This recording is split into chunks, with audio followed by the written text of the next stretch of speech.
ethnic facelift, I want to talk about the unique details that apply to patients of different ethnicities. What I mean by different is non-Caucasian ethnicities. Because Washington, D.C. is a melting pot of all different backgrounds and cultures, ethnicities, it's really critical that I plan my surgeries uniquely for each individual. So of course, for example, male facelift is going to be different from a female facelift because of the difference in gender, and actually those differences we can think of still apply to people of different cultural backgrounds. One of the key things about an ethnic facelift is the scars. And of course, most patients are concerned about what are my scars going to look like? How do I make these scars disappear as much as possible? What are the things I need to be concerned about with the appearance of scars? The reason I bring up scars in an ethnic facelift is because people of different backgrounds can heal their scars differently. There's a wide genetic variation in terms of the formation of scars and the visibility of scars as a result of their ethnicity.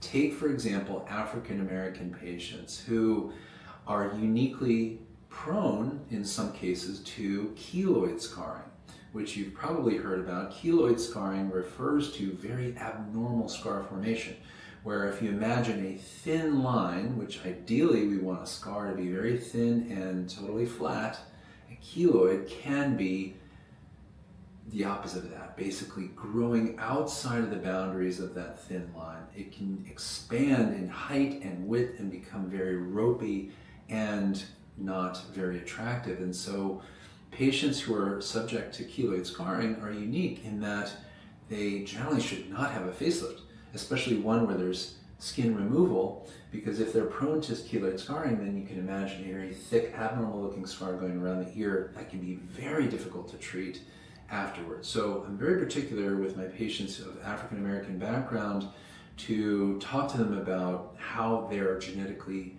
predisposed to healing their scars. And one way to find that out is to look at other scars on their body. Oftentimes as a kid, we fall and cut ourselves, and so those little indicators of how scars have healed in the past can be an indicator of how a facelift scar might heal for a patient of African American descent.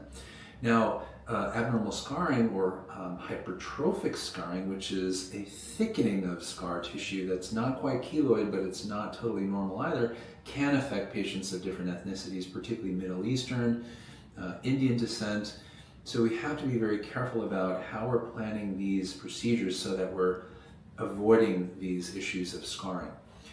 Now, the surgical technique is really key for patients of ethnic backgrounds where we need to make sure that the tension of a facelift is borne by the muscle fascial layer and there's no tension on the surface skin, because when there's tension pulling back on an incision line, then that's going to make the scar much more prone to hypertrophic or keloid scarring.